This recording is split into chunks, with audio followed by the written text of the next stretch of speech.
আসসালামু আলাইকুম।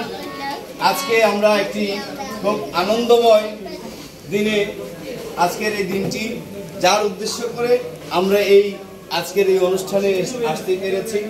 আমাদের ঢাকা 12 আসনের মাটি ও গণমানুষের নেতা, আমাদের প্রিয় বান্ধব, যিনি হিন্দু, মুসলিম, বৌদ্ধ, খ্রিস্টান সহ ধনী গরিব সকলকে এক সমান জানে, তিনি এই এত পরিশ্রম করার পরও মানুষ যেভাবে হাজার হাজার মানুষ যেভাবে তার কাছে যায়, তাকেই কাউকে কখনো খালি হাতে ফিরায় না।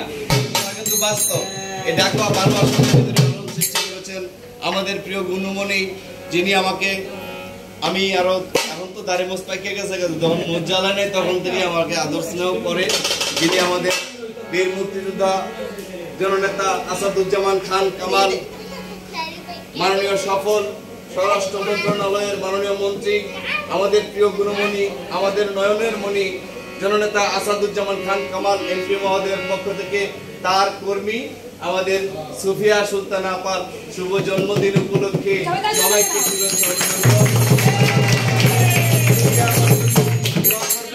আমি আপনাদের গৌরবপ্রেমিক মোল্লা মতিউর একটি গান শোনাবো, সবাই একসাথে আমরা আনন্দ ফুর্তি করবো, ঠিক আছে? জয় বাংলা, জয়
Again.